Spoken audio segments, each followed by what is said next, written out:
Hi, this is Sandra. Thanks for tuning in to my channel. Today I'm going to be upcycling some pieces that I've had hanging around, and I'm just going to kind of do a Monday makeover and just make over as many pieces as I can because I need to get some new items into my showroom floor desperately. So today I transformed these pieces, which you will see in the video how I transform them to look almost like stone with chalk paint, salt wash, and milk paint. So they are drying, but I think they turned out just beautiful. That's the gentleman, and here is the lady. So if you like this kind of look, watch the video, and I will show you from beginning to end on how I did it. Okay, so the first thing that I did is I mixed up a little bit of my chalk paint with salt wash.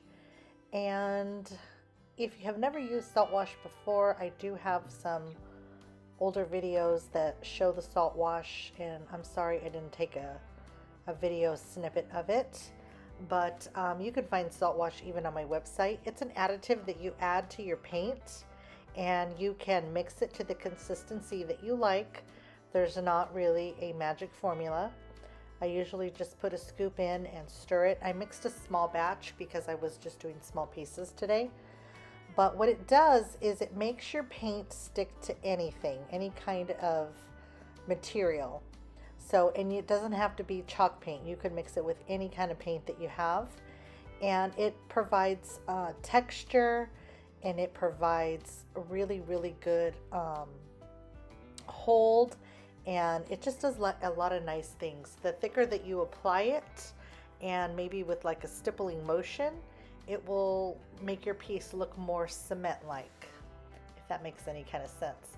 So I picked up these bookends at a yard sale, and they were really cute, but they were really kind of had some chipping just from natural wear and tear. And they're made like of like a casted material. So, but they were pretty heavy and nice solid pieces, and I just like the look of them. So when I mix the paint, the chalk paint with the salt wash, I'm trying to give them like an appearance of like if they were cement, and if they've been really, you know, aged and around for a long time. So that's what I'm doing here, and I'm kind of stippling it on because there's a lot of crevices and little detail pieces in these bookends, so I'm just trying to make sure it gets in everywhere. Plus I want it to have a little bit of a textured finish. I don't want it to be really smooth, so I'm just stippling it on with my brush, and I'll let you guys watch.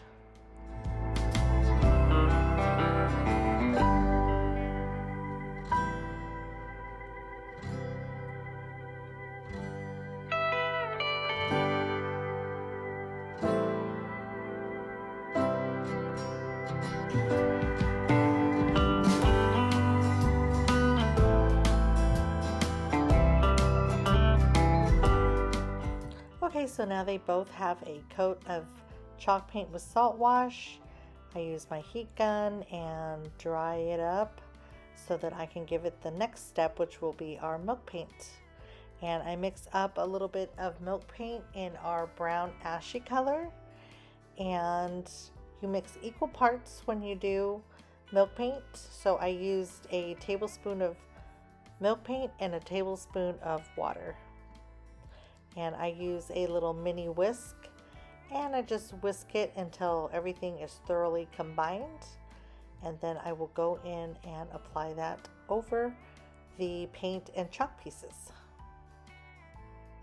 Okay, so next up I'm going to mix up some milk paint, and the way you mix up milk paint is in equal parts. So you mix 1 part milk paint and 1 part water.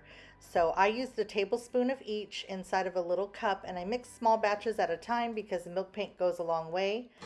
And then as I'm applying it, you'll see that I use just a little spritzer bottle with water, and that just kind of even thins it out even more and helps it go right into those little crevices and give the low points some depth, which in turn makes the whole thing pop. So they're kind of like low lights on your piece. and helps with the antiquing of the original white colored salt wash, and just gives it an aged effect. So you can kind of see here how I squirt the water over the paint, and then I just take a towel and kind of dab off where I want. And I just love the way how it looks sitting in the low points. I love the depth that it gives, and this is one of my favorite techniques to do.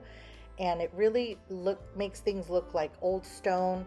It's been sitting there for a while, and I'm just really happy with the way these turned out. The salt wash covered up all the chips, nicks, and dings, and the milk paint gives it that dimension. So then I was thinking about it, and I love how when you're walking in old towns and little cottages, and you'll see old buildings and they have like little moss growing on the corners and the edges, and you have that little bit of green. That's like one of my favorite looks. I can just stare at buildings like that forever, because I just like to look to see how the colors blend and how, you know, I just love it. So I have a color of milk paint called earth green, and it's a very earthy green. And so I decided to add some of that like in the corners and just a little bit in places where they're a little darker, where you think maybe like moss would have grown. So as if these bookends would have been left outside, but I just thought that that would look really good, so that's what I did.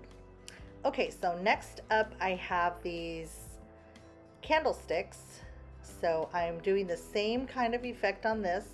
It's the same chalk paint mixed with salt wash mixture that I used on the bookends. And so now I'm doing that on the candlesticks. And I'm doing that because I want to put milk paint over these candlesticks in the red flag. But milk paint is not going to stick to this surface because they're a really, really shiny ceramic. You can see how shiny these are. So I'm coating it first with the chalk paint and the salt wash, because the salt wash will allow the chalk paint to adhere to the shiny surface, and then after that dries, the milk paint will adhere to the salt wash. So it's a two-part process, just because I love the way the milk paint looks, and I wanted to see if I could make it stick over the salt wash, and it totally worked. So you can do that if you have something really shiny. Just cover it with paint and salt wash, and then go over it with the milk paint of your choice, and you'll get that aged effect. So I'll let you guys watch this process.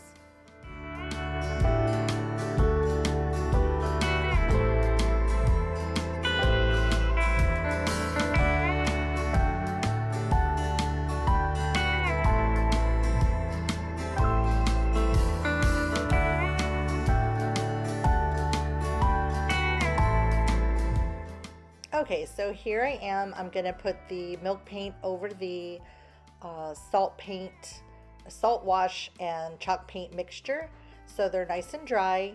I mix my milk paint equal parts milk paint and equal parts water, and I just whisk it and go ahead and start applying it right over this salt wash finish.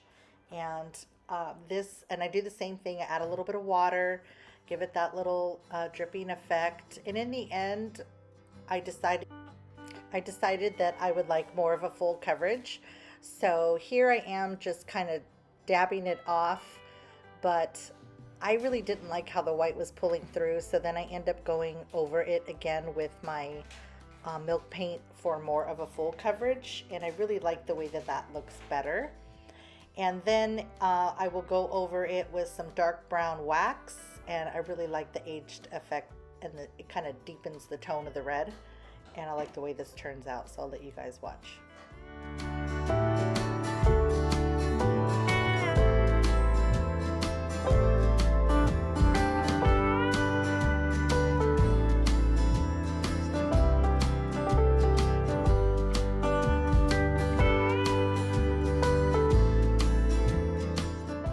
Okay, so the next one I am doing in the navy blue, and I definitely do 2 coats to this one because I want it to be a much darker blue. And then I go over it also with the dark brown wax to deepen that blue. This blue wasn't dark enough for me. I would have liked it a little bit darker, but the brown wax does the trick and just totally deepens that blue. So I love the way they turn out.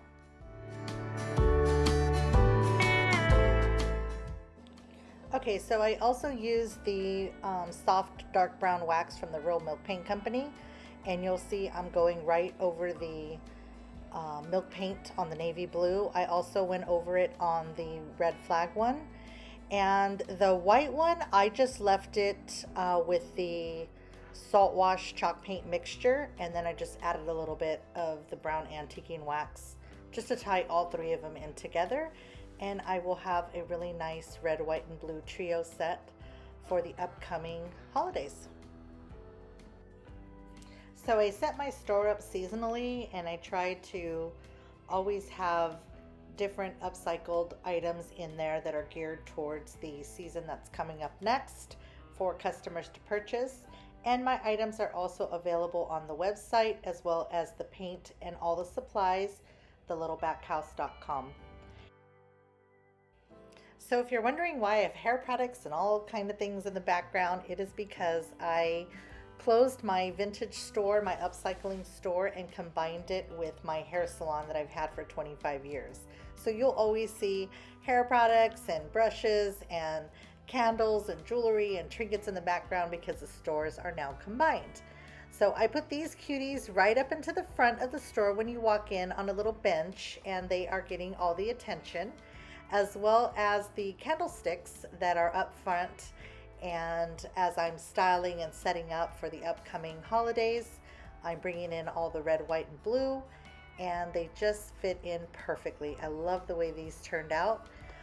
Thank you so much for watching. If you like this type of content, hit that subscribe button, give me a like so I know you like it, and I will create more content like this. Thank you so much for watching and sharing with your friends, all the new followers. I am so appreciative. Thanks so much. Have a good day, guys.